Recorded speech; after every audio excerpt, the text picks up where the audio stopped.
नाम राजेश कुमार है। मैं बाय प्रोफेशन डॉक्टर हूँ। मेरी डॉक्टर जाकिर नाइक से सवाल भी है और इल्तिजा भी है, रिक्वेस्ट है। हम पाकिस्तान में पैदा हुए हैं, तो हम शुरू से ही इस्लामियात और मुस्लिम्स दोस्तों के साथ काफ़ी हमारा कोऑर्डिनेशन रहा है। तो हमें इस्लाम के बारे में 100% नॉलेज तो नहीं है, लेकिन हमारा कुरान शरीफ पे बहुत ज़्यादा बिलीव है कि जो बातें कुरान शरीफ में लिखी हैं वो अटल है और अटल ही रहेंगी। मेरी रिक्वेस्ट और सवाल ये है कि हमारे मुल्क में डॉक्टर साहब आए हैं, डॉक्टर साहब की बड़ी ऑनर है। डॉक्टर साहब की बात गवर्नर साहब भी रखेंगे, हमारे दूसरे बड़े हुक्मरान जो इस वक्त लीड कर रहे हैं वो भी रखेंगे। तो मेरी इल्तिजा ये है कि हमारे मुल्क में शरई नफाज, शरीयत का कानून नाफिज होना चाहिए। उससे इस्लाम भी आगे आएगा, हम मुसलमान भी आगे आएंगे, हमारे मुल्क में लोगों को सपोर्ट भी होगी, लोगों का साथ भी होगा। जैसे सऊदी अरब में और दूसरे मुस्लिम ममालिक में, अफ़गानिस्तान में कोई चोरी करता है तो उसके हाथ काट दिए जाते हैं, कोई ज़ना करता है तो उसके साथ वही अमल होता है जो कुरान शरीफ में लिखा हुआ है। तो हमारे मुल्क पाकिस्तान में जो कि इस्लाम बेस बना हुआ है, जिसमें हम इस्लाम की बातें सबसे ज़्यादा करते हैं, तो इधर भी मेरे हिसाब से ये कानून नाफिज होना चाहिए। फिर उसमें अगर कोई हिंदू है या कोई दूसरे मज़हब के लोग हैं, अगर वो भी कोई इस किस्म का कोई उनसे मिसहैप हो जाता है तो जो सज़ा मुस्लिम के लिए वही सज़ा उनके लिए भी लागू होनी चाहिए। ये मेरी डॉक्टर साहब से रिक्वेस्ट है कि हमारे हुक्मरानों को ये अपनी तरफ से इल्तिजा करें कि हमारे मुल्क में ये शरई नफाज होना चाहिए। Thank you very much. Doctor Rajesh ने एक बहुत बेहतरीन इल्तिजा की है मुझसे और कहा है कि लोग मेरी पाकिस्तान में इज़्ज़त करते हैं, अल्हम्दुलिल्लाह। तो वो कहते हैं मुझे कि आप पाकिस्तान में शरिया कानून क्यों नहीं नाफिज करें, करना चाहिए, ना कि सिर्फ मुसलमानों पर लेकिन गैर मुसलमानों पर। और जैसा मैंने पहले कहा था कि पाकिस्तान एक वाहिद मुल्क है सारी दुनिया में जो इस्लाम के नाम पे पैदा हुआ या कायम किया गया, वाहिद है।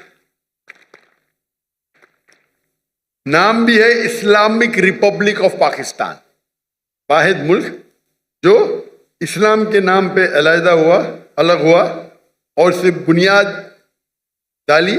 और पाकिस्तान मतलब पाक जगह, स्तान मतलब जगह, पाक मतलब होली, पाकिस्तान। और थ्योरेटिकली जो मैं सुना हूं कि कुरान इज द कॉन्स्टिट्यूशन, जो कानून है कुरान का होना चाहिए।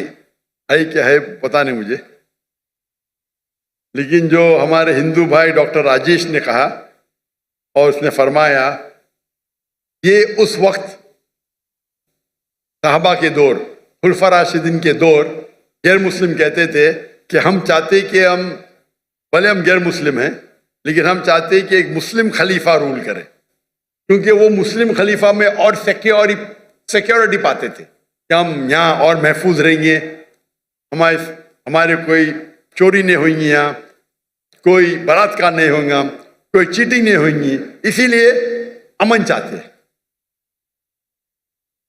भाई साहब ने जो इल्तिजा की है मुझसे, मैं तो हमेशा नॉट पाकिस्तान जो भी हुक्मरान से मिलता हूँ तो अल्लाह ताला मेरा हिसाब किताब तो लेंगे ना। ये कौन है जाकिर भाई? अल्लाह ने मुझे मिलाया क्यों हुक्मरान से? अल्लाह जब मिलाता है मुझे कोई हुक्मरान से, या कोई प्राइम मिनिस्टर हो या प्रेसिडेंट हो या मलिक हो या शेख हो, मैं पहले ये भापता हूं कि ये मेरे कितना करीब है, कितना करीब है।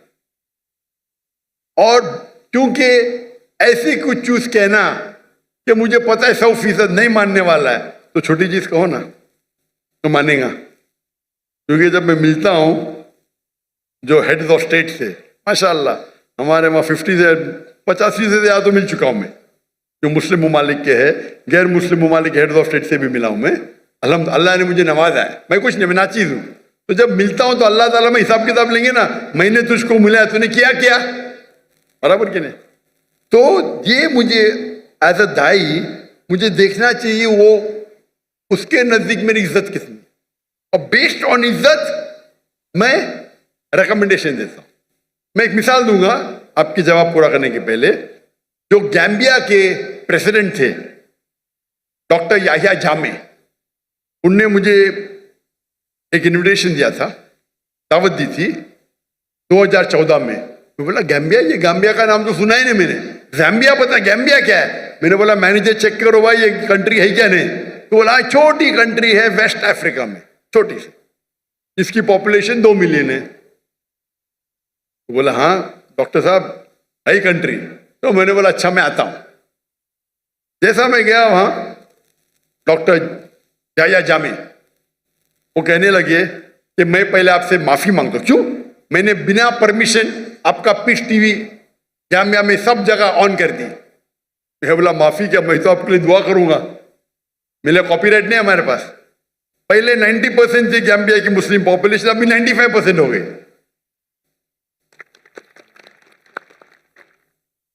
और मुझे वो चाहते थे। फिर उन्होंने कहा कि मुझे पता है आपको यहां वहां जाने में प्रॉब्लम है। उनने बोले होम मिनिस्टर को बुलाओ। Home minister doctor Zakir Naik और उसकी बीवी को मुझे 24 घंटे में एक डिप्लोमेटिक पासपोर्ट दो, नहीं देंगे तो आपका सिर काट के मेरे पास लेके आओ। क्या कहा? 24 घंटे में डॉक्टर जाकिर नाइक और उनकी बीवी को डिप्लोमेटिक पासपोर्ट दो, नहीं तो नहीं कर सकते तो आपका सिर काट के दो। यानी वो थे कमांडर, माशाल्लाह 24 घंटे में मुझे डिप्लोमेटिक पासपोर्ट मिल गया। फिर मैंने कहा भाई डिप्लोमेटिक पासपोर्ट में इंडियन हूं, बट नो प्रॉब्लम, अभी तो मेरे अम्ब्रेला में दिया तो ले लिया मैंने, और कहा कि आप मेरे रिलीजियस एडवाइजर है, आज से आप मेरे रिलीजियस एडवाइजर। तो मुझे रिलीजियस एडवाइजर बनाया।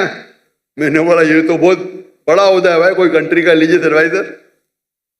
अल्लाह ताला पूछताछ करेंगे तो मैं फंस जाऊंगा। तो आप बोलो मैं क्या करूं। तो मैंने जब देखा मेरे से बहुत मोहब्बत करता है, मेरे लिए कुछ भी करने को तैयार है, माशाल्लाह, तोहफे ये वो। उनको तो पूरे पब्लिक के अंदर हमर में आप देखेंगे वीडियो, वो कमांडर है, उनकी गाड़ी में बैठ के सब हजारों लोग पीछे जा रहे हैं, और कमांडर है। और वहां सब लोग चाहते हैं क्योंकि पीस टीवी में कॉमन था, ये पता ही नहीं पूरे जेट प्लेन में पूरे लोग को, मेरे स्टाफ, हम लोग 55 लोग गए थे शूट, उस टाइम 55 लोग हमारी क्रू होती थी, तो पूरी क्रू गई उधर। और कहा कि हर एक आदमी को, एक एक स्टाफ को अलग अलग कमरा। मैंने बोला एक स्टाफ है, नहीं भाई प्रेसिडेंट की तरफ से है, एक एक आदमी को 5 स्टार में अलग अलग कमरा। फिर मैंने कहा उनसे, मैंने बैठा, डिस्कशन किया, काफी घंटे बैठे। फिर मैंने कहा कि सबसे बेहतरीन होगा आपको अपनी आखिरत के लिए आप अपने मुल्क को इस्लामिक करो और इस्लामिक कानून लगाओ। तो उन्होंने कहा मुझे 1 साल का मौका दो डॉक्टर साहब, 1 साल का। मेरा वादा है कि 1 साल में मैं रिपब्लिक ऑफ गैम्बिया को इस्लामिक रिपब्लिक ऑफ गैम्बिया बनाऊंगा। अल्हम्दुलिल्लाह 11 महीने में उन्हें लेटर लिखा मुझे, ये कंट्री गैम्बिया इस्लामिक रिपब्लिक बन गई, माशाल्लाह। ठीक है, नाम के करने के बाद काम भी होना चाहिए, तो आस्ते आस्ते वक्त लगता है। तो मैंने गाइडेंस दी, इस तरह करो, ऐसा करो। ये खाली एक ही, बहुत से लोग से बात करता हूँ, मिलते रहता हूँ, अल्लाह ताला मौका देता है। ये बहुत करीब थे मेरे माशाल्लाह। तो फिर उन्हें लागू करना शुरू किए फौरन। जो मुसलमान के क्या बोलते हैं, गॉड फादर है मेरे ने भाई, अक्सर मुस्लिम कंट्री के गॉड फादर है ना, अंकल सैम। पता अंकल सैम कौन है? Uncle Sam USA. जैसा उनने कहा, उनने मुझसे कहा कि यूरोपियन यूनियन मुझे 30 मिलियन यूरो दे रही है, उनकी शर्त है कि आप होमोसेक्सुअलिटी को प्रमोट करें। क्रिमिनल निकाल दो, जो क्रिमिनल कोड है कि होमोसेक्सुअलिटी इज अ क्राइम, उसको निकाल दो, आपको 30 मिलियन यूरो देंगे। और 30 मिलियन यूरो गैम्बिया के लिए बहुत बड़ी अमाउंट होती है। उनने मुझसे पूछा क्या करूं, मैंने बोला 30 मिलियन का, उनको बोला कि 30 बिलियन भी देंगे तो मैं नहीं करूंगा, और उनने ठुकरा दिया। मैं ये नहीं कहता हूं कि वो एकदम अच्छे प्रैक्टिसिंग मुसलमान थे, लेकिन मेरी कोशिश है कि उनको इस्लाम के करीब लेके आऊं, कोशिश करूं।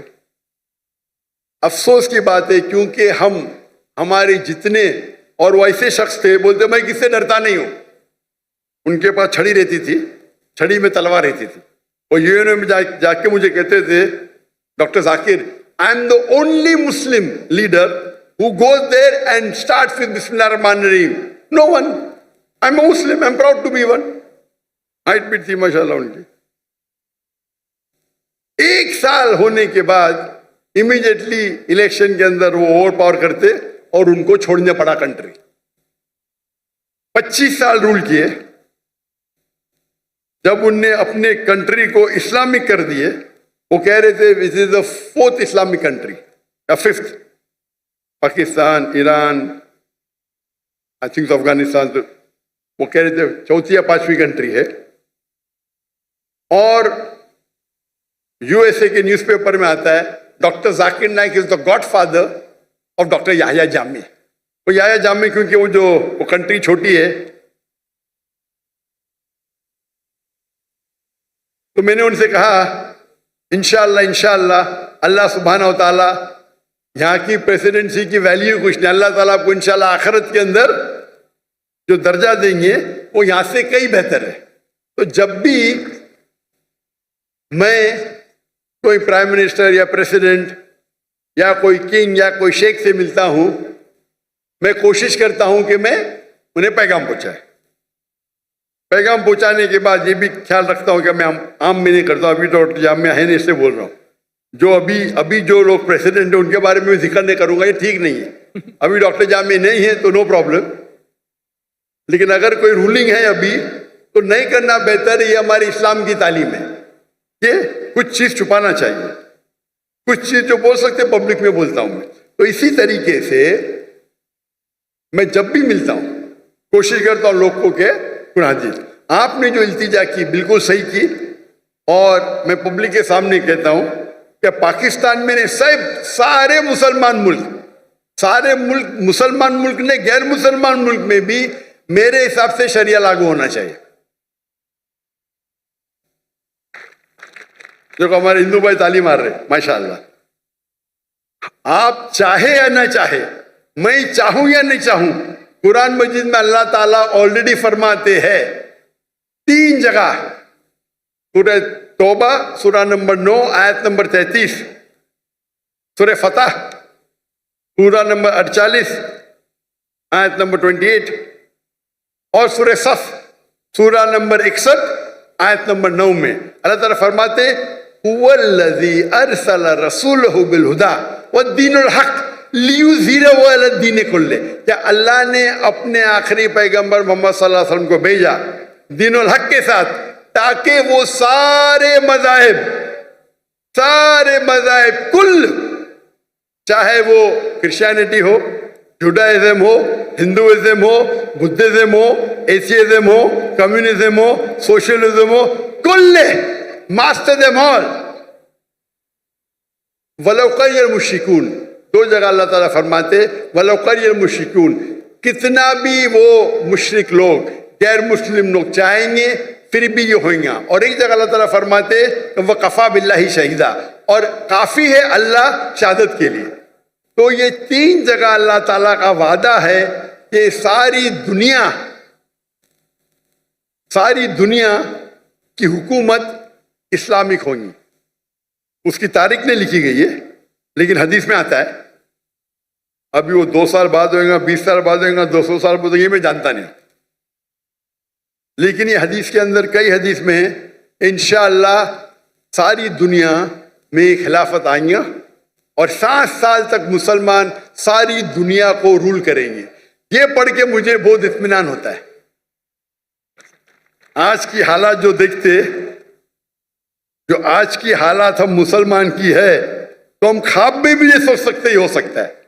अल्लाह के रसूल की हदीस है कि अल्लाह ताला फरमाते एक वक्त आएगा जब मुसलमान पे सब लोग झपटेंगे, तो साहबा पूछते क्या उस वक्त मुसलमान कम होंगे? तो अल्लाह के रसूल फरमाते नहीं, मुसलमान बहुत तादाद में रहेंगे, लेकिन झाग की तरह रहेंगे, फ्रॉथ, उनकी कोई वैल्यू ही नहीं।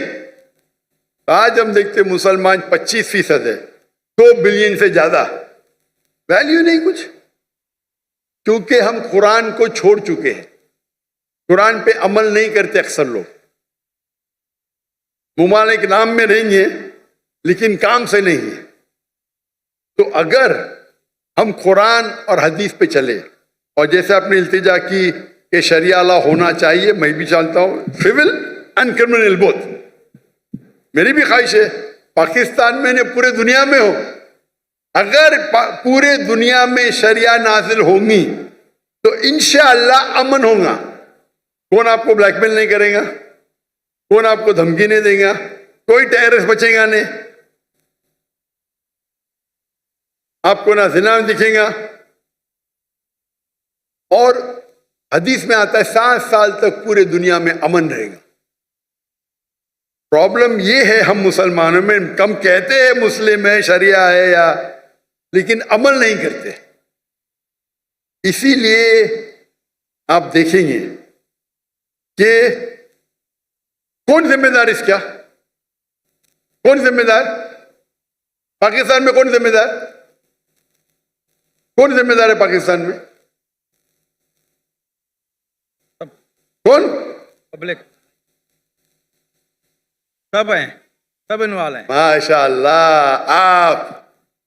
आप नहीं लेकर के इनको लेके आए ना।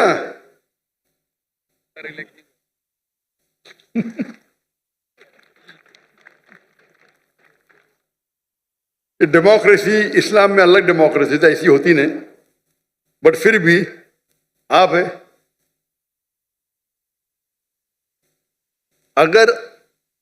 अगर आप चाहे कि वो लोग आए जो इस्लाम को कायम करे, अभी के लोग भी कायम करना चाहते हो मुझे पता नहीं, आप लोग अगर करेंगे, आप चाहेंगे तो हो सकता है, आप नहीं चाहते होंगे, आपकी गलती है। तो अगर हम चाहते हैं तो बिल्कुल आसान है, और ये इसकी बुनियाद, ये मुल्क की बुनियाद ही है इस्लाम। इस्लाम के नाम पे अलग हुआ तो आपके लिए तो और आसान है, आपके कॉन्स्टिट्यूशन में लिखा हुआ है, हमारे कॉन्स्टिट्यूशन में तो नहीं है, आपके कॉन्स्टिट्यूशन में। तो आप कॉन्स्टिट्यूशन में लिखा है, तो आप जो तरीका है, जो अच्छे दानिश्वर है मुसलमान पाकिस्तान में, मिलो, जाके उनसे बात करो, क्या लॉज है पढ़ो, और इंशाअल्लाह मन के साथ ये हो सकता है। बेनसीब हाथ में आपके है, मेरे नहीं। जितना अल्लाह ने मुझे सलाहियत दी मैं तो दावत देता हूं, वो तो मेरा काम है, लेकिन कि चाबी आपके हाथ में मेरे हाथ में नहीं। मैं तो आया कल चले जाऊंगा, बराबर के नहीं, चाबी आपके हाथ में, आपसे पूछताछ होगी। तो जैसे भाई साहब ने क्या, मैं रिक्वेस्ट तो कर दिया हूं, इंशाअल्लाह हम देखेंगे कितना जल्दी होता है कि पाकिस्तान के अंदर ही नहीं सारी दुनिया में, ये लेक्चर में कहता हूं मैं, सारी दुनिया में इस्लाम का कानून होना चाहिए। और मैं ये कहता हूं अगर डिबेट हो जाए, debate, let's have a debate कि कौन सा कानून बेस्ट है, क्रिश्चियन हो या हिंदू हो या इस्लामिक हो, सेक्युलर हो, इस्लाम की तरफ से मैं आऊंगा। मैं कोई आलिम स्कॉलर नहीं हूं, मैं बोला अगर दम है किसको तो डिबेट करो भाई, मैं साबित करूंगा साइंटिफिकली, लॉजिकली, कोई बेहतर कानून नहीं बनिस्बत अल्लाह के।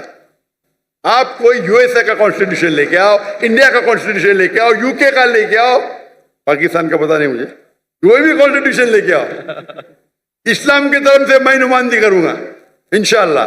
कोई नया कॉन्स्टिट्यूशन मुझे सिर्फ वक्त देना पढ़ने के लिए, नहीं पता तो पढ़ूंगा ना मैं, तहकीक करूंगा ना, तहकीक करके इंशाअल्लाह इस्लाम की तरफ से मैं हाजिर हूं, साबित करूंगा। लाइव डिबेट फ्री, बड़े मैदान में करेंगे। कि भाई साहब ने 1 लाख का गलत कहा, वो 1 मिलियन का तर्जुमा 1 लाख कर दिया इनने। 1 मिलियन का तर्जुमा होता है 10 लाख। सबसे बड़े गैदरिंग 10 लाख है, किशनगंज में 10 लाख, 1 लाख नहीं, 1 मिलियन का तर्जुमा होता है 10 लाख। सबसे बड़ी गैदरिंग 10 लाख है। इंशाअल्लाह अगर कानून पे बहस हुआ तो 10 लाख के 1 करोड़ आ जाएंगे इंशाअल्लाह। ठीक है ना? इस्लाम के तरफ से मैं नुमाइंदगी करूंगा। अब डॉक्टर राजेश, आपने मुझे इल्तिजा की, मैंने बोल दिया जवाब। मैं आपसे पूछना चाहता हूँ, जी हाँ, क्या आप एक खुदा में मानते? जी हाँ, आप मानते कि बुत परस्ती सही है क्या गलत है? बिल्कुल सही नहीं है। बुत परस्ती गलत है? जी हाँ, माशाअल्लाह। आप मानते हैं कि मोहम्मद सल्लल्लाहु अलैहि वसल्लम अल्लाह के पैगंबर है? बिल्कुल। माशाअल्लाह। तो ये 2 चीज, जिस तरीके से मैंने कुछ लम्हों पहले कहा था कि इस्लाम में एंटर होने के लिए 2 चीज की जरूरत है। मानो कि एक खुदा है और उसका कोई माबूद नहीं, कोई मूर्ति नहीं, और मोहम्मद सल्लल्लाहु अलैहि वसल्लम आखिरी पैगंबर। आप तो दोनों में मानते, तो मेरे हिसाब से आप मुसलमान हैं। माशाल्लाह। आप समझे ना? बिल्कुल। मैंने तकरीर की है similarity between Islam and Hinduism. बाद में मेरे एक और सवाल है। पर पहले मेरे सवाल का जवाब दीजिए ना। क्या? नहीं, मेरा सवाल था, आप मानते खुदा एक है? जी हाँ, आप मानते अल्लाह के रसूल मोहम्मद सल्लल्लाहु अलैहि वसल्लम है, या। उसका मतलब मुस्लिम है आप। माशाल्लाह। तो आप चाहेंगे शहादत देने के लिए? शहादत, मुसलमान होने के लिए शहादत देने की जरूरत। आप मान लो आप मुस्लिम है, तो मेरे हिसाब से आप मुस्लिम हैं, मेरे हिसाब से। और जो इल्तिजा आपने की यहाँ के कि कोई भी मुस्लिम में दम नहीं था, बाकी नहीं किया। इधर हजारों लोग हैं, 50,000 लोग हैं, इसमें दम ही नहीं था। जी हाँ, आप मर्द के बच्चे हैं माशाअल्लाह, अल्लाह हाफ़िज़। इसीलिए मैं आपकी इज्जत करता हूँ। बिल्कुल। समझे ना? डॉक्टर साहब, आपसे सबकी मोहब्बत है। जी हाँ, अल्लाह पाक सबको खुश रखे। आमीन। जितने भी हमारे ऑडियंस हैं, आप लोग भी खैरियत से पाकिस्तान से अपने मंजिल मकसूद तक चले जाएं। जी हाँ, और इंशाल्लाह नेक्स्ट टाइम जब आप आएंगे तो इससे भी अच्छा प्रोग्राम होगा इंशाल्लाह। और उसमें इंशाल्लाह कोई हमारी इससे भी अच्छी बातें होंगी। मेरा एक और सवाल है जी हाँ। कि माइनॉरिटी के हकूक़ मुस्लिम रियासत पे किस हद तक हैं और माइनॉरिटी के अपने क्या फ़राइज़ हैं कि हम अपनी रियासत के लिए हमें क्या करना चाहिए? बहुत अच्छा सवाल है कि इस्लामिक कानून में इस्लामिक गवर्नमेंट के क्या हुकूक है गैर मुस्लिम के मुतालिक, और माइनॉरिटी के गैर मुस्लिम के क्या हुकूक है उस इस्लामिक रियासत के। नंबर 1, इस्लामिक रियासत ये 2 चीज़ें, वो गैर मुस्लिम है, तो इस्लाम में कोई भी किसको ज़बरदस्ती कर नहीं सकता इस्लाम कबूल करने। लेकिन इस्लामिक शरीयत है तो जो अरबी लफ्ज़ उनके लिए होता है ज़िम्मी, गैर मुस्लिम, मतलब वो भले मुस्लिम नहीं है, इस्लाम कबूल नहीं किया, लेकिन वो मानते हैं कि हम इस इस्लामिक गवर्नमेंट के छत्र छाया में रहेंगे। वो ज़रूरी नहीं माने अल्लाह एक है, वो चाहे अल्लाह 3 माने, नो प्रॉब्लम। ज़रूरी नहीं कि माने मोहम्मद सल्लल्लाहु अलैहि वसल्लम में, लेकिन वो ये मानते हैं कि हम इस्लामिक गवर्नमेंट के प्रोटेक्शन में। तो जब वो प्रोटेक्शन में मानते हैं तो रूल है कि उनको बाकी चीज़ नहीं, लेकिन एक होता है जिजिया टैक्स, बहुत कम होता है, आज की तारीख में कपल ऑफ $100, ज़्यादा नहीं। आज जो इनकम टैक्स बढ़ते हैं वो जिजिया टैक्स से कई गुना ज़्यादा है। तो जिजिया टैक्स मतलब आप मानते हैं कि आप अंडर प्रोटेक्शन है इस्लामिक लॉ में। तो आप एक बार प्रोटेक्शन में आ गए तो कोई भी आपको परेशान करे तो वो इस्लामिक हुकुम, इस्लामिक गवर्नमेंट का ड्यूटी है कि आपको प्रोटेक्ट करे। अगर कोई भी आपके घर में चोरी करे तो उनकी ड्यूटी है उसको पकड़े, आपको कोई नुकसान करे तो उससे रोकना उनकी ड्यूटी है, चाहे मुस्लिम हो या गैर मुस्लिम हो। और मिसाल है हज़रत उमर रज़ियल्लाहु अन्हु की, जब वो खलीफा थे तो 10 मुसलमान एक यहूदी लड़की को मारते, कत्ल करते, 10 के 10 को पेनल्टी, कत्ल। मुसलमान थे, यहूदी लड़की को मारते हैं, कत्ल करते, मुस्लिम 10 मुसलमान यहूदी लड़के कत्ल करते, नाजायज था, सारों को सजाए मौत। ये इस्लाम का कानून है। तो जिस तरीके से बाकी मुसलमान को प्रोटेक्ट होता है, हर गैर मुस्लिम को ज्यादा क्योंकि इज्जत का सवाल है, ज्यादा होता है। क्यों? क्योंकि आप हमारे अंडर प्रोटेक्शन में हैं, और अगर जंग होती है वो मुस्लिम मुल्क के दूसरे के साथ, आपको जंग में आने की जरूरत नहीं। बाकी मुसलमान चाहे डॉक्टर हो, चाहे इंजीनियर हो, चाहे करोड़पति हो, अगर खलीफा ने कहा आपको जंग में हिस्सा लेना है तो लेना लाजिम है, उनके लिए कोई एस्केप नहीं है। लेकिन गैर मुसलमान के लिए वो अपने घर पे सुकून से रह सकते, दे विल बी प्रोटेक्टेड। तो आप कंपेयर करो, आप इतना इनकम टैक्स देते आम शहर में, फिर भी प्रॉब्लम होता है, यहाँ जिजिया दो, मानो यू आर वेल प्रोटेक्टेड। इसीलिए आप हिस्ट्री देखेंगे, साहबा के दौर, खुलफा राशिदीन के दौर, गैर मुस्लिम चाहते थे, इनवाइट करते थे गैर मुस्लिम, यहाँ आके भाई हमारे राज्य को निकालो, आप आके रूल करो। खत लिखते थे हमारे खलीफा को, आप यहाँ हो। जब वो आते थे, कुछ लोग मुसलमान बनते थे, कुछ नहीं बनते थे। जो लोग मुसलमान नहीं बनते थे वो भी लेकिन सुकून की नींद होते थे। तो इस्लाम जो स्प्रेड हुआ, ये हमेशा जो हिस्ट्री में बता तलवार तलवार, ठीक कुछ तलवार हुए, ऐसा नहीं कि नहीं हुए, लेकिन अक्सर जो फैला वो अमन के साथ फैला। हमारे ताजिर जाते थे, उनको दिन अच्छा लगा, मान लिए। मलेशिया, इंडोनेशिया, कोई मुस्लिम आर्मी नहीं है। तो और आपका दूसरा पार्ट सवाल का कि गैर मुस्लिम के हुकूक क्या है? गैर मुस्लिम के हुकूक ये है क्या वो देखे और रूल को फॉलो करे, जो कानून है उसको फॉलो करे। ऐसा नहीं कि वो कानून तोड़े तो उनको भी पनिशमेंट मिलेगी, तो जो कानून है उसको फॉलो करे। ये देखे कि वो कोई भी इस्लामिक चीज के खिलाफ ना बात करे, नहीं माने नो प्रॉब्लम, लेकिन आगे अगर नारे लगाए कि इनके खिलाफ उनके तो ये गलत है, तो आपको रूल्स फॉलो करना चाहिए। आप महफूज है, आप अपना ईमान रख सकते हैं, ईमान बदलने की जरूरत नहीं है। वो इस्लामिक गवर्नमेंट आपको प्रोटेक्ट करेंगी, आप समझे ना। तो मुझे पता है कि जब बांग्लादेश में लास्ट मंथ कुछ मुसलमान हिंदू टेम्पल को अटैक किए, और बांग्लादेश में मेरी बहुत फॉलोइंग है, तो इमीडिएटली मैंने मैसेज दिया कि हिंदू टेम्पल को अटैक करना गलत है। कोई भी प्लेस ऑफ वर्शिप, चाहे गुरुद्वार हो, चाहे मंदिर हो, चाहे चर्च हो, चाहे यहूद का हो, अटैक नहीं कर सकते। अगर सिर्फ फितना या कुछ कर रहे तो अलग बात है, लेकिन आमतौर पे अगर कोई भी प्लेसेस ऑफ वर्शिप है वो इस्लामिक मुल्क में महफूज है, महफूज है। तो ये इस्लामिक कानून है, आप समझे ना। तो इन आप जितने भी रिलीजन देखेंगे, आप पास्ट में देखो क्रूसेडर्स ने क्या किए, कितने लोग का कत्ल किए। तो आप इस्लामिक देखेंगे, कुछ लोग अच्छे मुस्लिम नहीं थे, लाइक मोहम्मद बिन गजनवी, उन्होंने काफी टेम्पल को लूटा, लेकिन मस्जिद को भी लूटा। वो लुटेरा था, मुस्लिम नहीं था, वो डाकू था, मुस्लिम नहीं था, आप समझे ना। तो हमारी हिस्ट्री बुक में लिखे टेम्पल लूटा, अरे भाई मस्जिद को भी लूटा उसने, आप समझे ना। तो हमारे पास बैड एपल्स भी है, लेकिन नहीं तो आप तारीख में पढ़ेंगे तो मुस्लिम रूल में सब लोग खुश थे। आपको पता है जब मुगल ने इंडिया को रूल किया, मुगल ने जब इंडिया को रूल किया, इंडिया को कहते थे सोने की चिड़िया, और पाकिस्तान भी इंडिया के साथ था, एक देश था, बराबर।